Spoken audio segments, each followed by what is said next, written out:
Agora que o Riobaldo é o Urutu branco, ele muda de certa forma o sertão e não pode mais estar com o...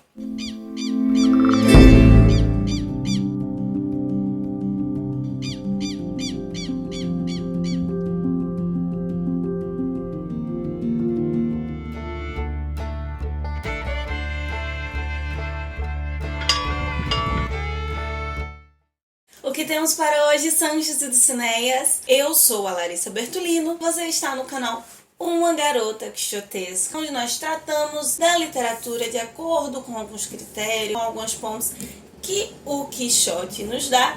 E se tem uma coisa que esse livro representa, são muitas conexõezinhas também com o Quixote. Mas esse não vai ser o ponto do vídeo de hoje, porque você está no Jornada de Leitura Conjunta do Grande Sertão Veredas, mais especificamente no 8º episódio. Essa semana nós lemos das páginas 315 a 356. E agora só faltam 2 semanas. Semana passada nós vimos que o Riobaldo fez o pacto, ou não, para se tornar o líder do bando. Zé Bebelo tinha designado outra pessoa para substituí-lo, mas o Riobaldo, com seu poder da palavra na conversa, conseguiu fazer com que ele fosse escolhido. E agora ele é o Urutu branco. E se tem uma coisa muito simbólica aí, é esse novo nome do Riobaldo, que antes era Tatarana e agora é Urutu branco. Porque o Urutu nada mais é do que um tipo de serpente do sertão. Serpente peçonhenta, veneno, serpente, diabo, fez o pacto, depois que ele fez o pacto ele se torna o Urutu. Tivemos muitas questões simbólicas essa semana. Tem uma frase que vai conseguir resumir bastante o que nós lemos essa semana.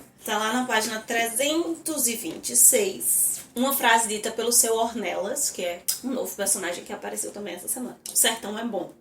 Tudo aqui é perdido, tudo aqui é achado. O sertão é confusão em grande e demasiado sossego. Aí, de certa forma, a alma do Riobaldo vai começar a se confundir, se distanciar um pouco e às vezes se aproximar demais do sertão, porque ele encontra esse sossego, vai conseguir alcançar várias coisas após esse pacto, não pacto, mas ao mesmo tempo a intensidade de confusão que ainda não existia ou ampliando algumas confusões anteriores que ele já tinha.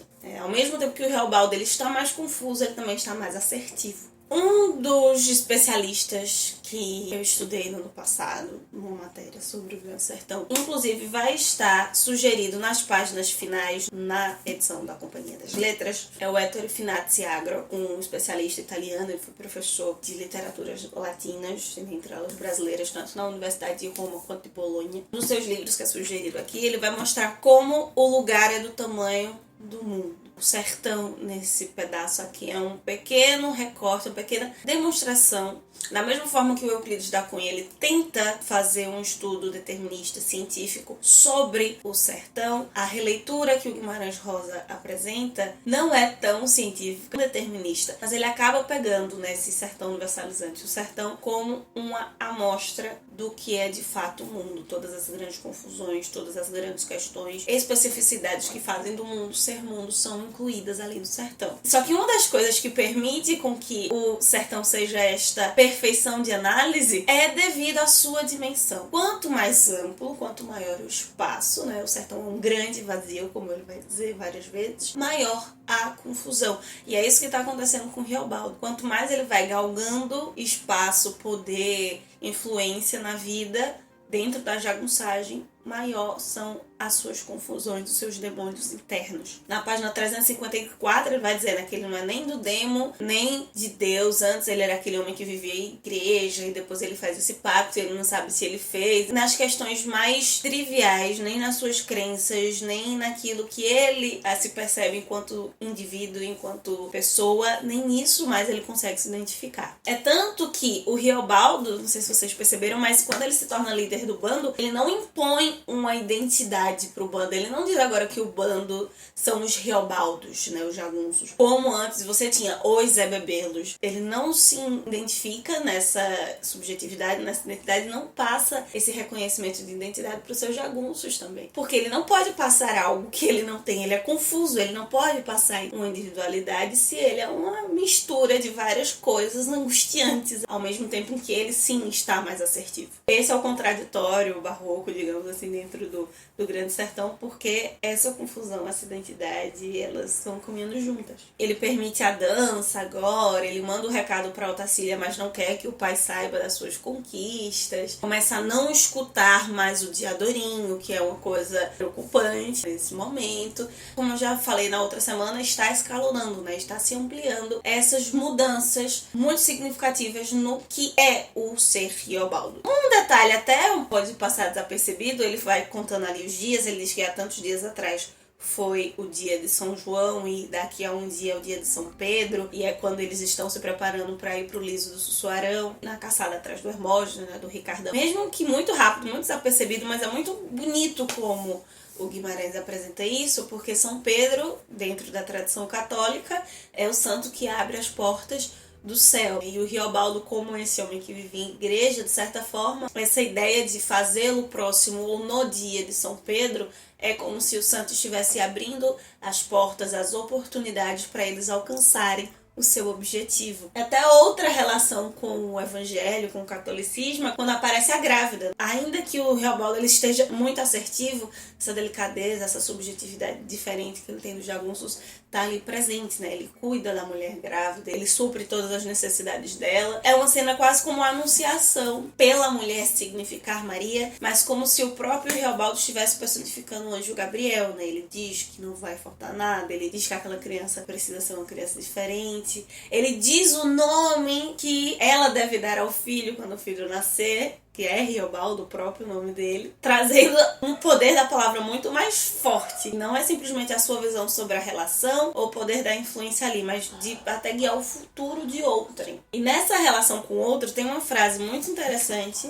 que vai ser dado pelo Dr. Hilário. Os personagens que apareceram essa semana, eles não são tão significativos assim como, por exemplo, no Senhor Abão, não vão conduzir tanto rumo ao outro, porque o Riobaldo ele tá mais assertivo, é tudo ele agora. Mas quando eles abrem a boca para falar, eles falam coisas simbólicas, coisas que aqui na diagramação elas estão em itálico, que vão conduzir para um outro patamar, um nível, ou trazer luz sobre o que está acontecendo com o Riobaldo. Página 331, o doutor Hilário vai dizer o seguinte: o outro pode ser a gente, mas a gente não pode ser um outro, nem convém. Só que páginas à frente, o Diadorim vai dizer pro Riobaldo, o Diadorim não sabe do pacto nem nada, pela mudança do Riobaldo, ele diz, não permita que o diabo te ponha cela, né, que o diabo sente sobre você, ele domine como uma besta, como um animal. O Riobaldo, ele tá sendo assertivo, tá tendo uma mudança de personalidade, de questões, mas ainda assim há essa dúvida, parte da própria construção do Riobaldo narrador falando ali pro seu interlocutor, ele entende que parte disso que ele está tomando conta, que ele está fazendo, não provém dele, e seria mais um argumento para que possa existir essa possessão ali, que ele consiga ter feito o pacto ou não. Como se as próprias pessoas estivessem percebendo isso.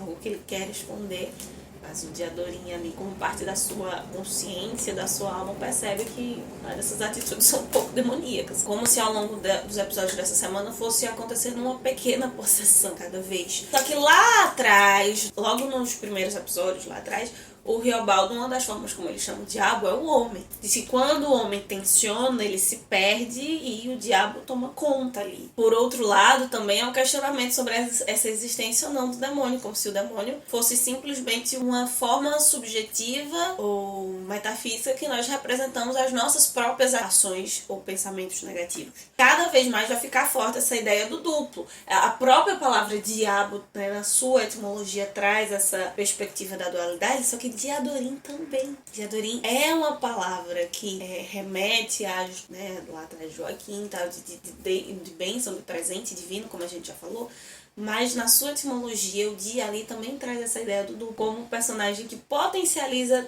esse duplo nele, porque tem algumas coisas ali que nos fazem perceber que Diadorim tem duas personalidades. A gente vai conversar sobre isso depois, porque eu não quero dar spoiler pra ninguém, apesar de muitas pessoas já saberem. Eu acredito que isso não interfira, mas é a minha perspectiva, é a minha leitura, não vou impor isso a vocês. Como ele possui também essa capacidade de divisão nos outros, né, de divisão no próprio Riobaldo. Ele se sente partido, ele se sente duas pessoas na presença e na ausência do Diadorim. O diabo vai aparecer também pra ele, né, no leproso, ele vai ter essa impressão forte. Interessante, quando ele vê o demônio no leproso, o Diadorim está ali, o Diadorim aparece, reforçando essa ideia de dualidade do próprio Riobaldo na presença e na ausência do seu amor, digamos assim. O que eu já digo que, além de consciência, o Diadorim está sendo quase representado como a alma do Riobaldo. E isso pode ser problemático, né? Configurando que é do mais individual, mais íntimo, para um outro. E aí ele estaria se perdendo mais. A gente entende, então, desde o início, por mais que ele esteja sendo mais assertivo, ele parece ser hoje, né, o narrador, um homem mais cético. Mas ainda assim o Riobaldo é um homem que precisa de certezas.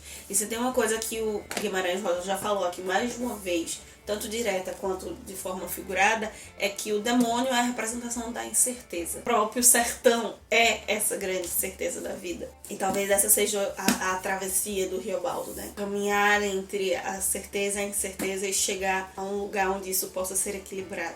Até porque, se a gente for parar pra pensar, né, nós já entendemos que o Diadorim é filho de Joca Ramiro, ele quer vingar, então a travessia do Diadorim tá muito clara. Talvez não pra gente do início, mas sempre foi um personagem que teve o seu propósito pra travessia muito clara.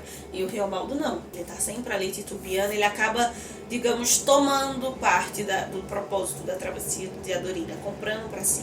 Vamos lembrar que o Riobaldo, ele fugiu, né, ficou um pouco aberto lá nos primeiros episódios, mas nós entendemos, ele descobre que ele é filho do Silorico Mendes e ele acaba fugindo. Então ele tem essa natureza que ele muitas vezes até se apresenta assim como covarde, né? O que ele admira no Diadorim é essa assertividade, enquanto ele não a tem. Talvez essa seja uma das grandes dualidades entre Diadorim e o Riobaldo dentro dessa obra, essas veredas distintas do sertão, essa bifurcação, como é a bifurcação, inclusive, quando ele faz o pacto com o demônio, né? Esses dois lados, esse lado assertivo, esse lado mais cético, mais titubioso. Então é isso, meus queridos cavaleiros andantes. Esses são os nossos comentários sobre os 80% lido essa semana do Grande Sertão Veredas. Se você conseguiu identificar outras consequências na mente do Riobaldo ou na situação ali devido ao pacto feito ou não, escolha que ele fez, comenta aqui embaixo. Você pode comentar também lá no Instagram, nos posts específicos da nossa jornada. Não nos deixe de nos seguir lá para você, inclusive, saber o que é que vem por aí. Nós estamos caminhando para o final, né, da nossa jornada. Nessa semana nós estaremos lendo das páginas 357 até a página 400 para nos incentivar a continuar saindo dela e vendo muito além das manhãs de vento. Valeu!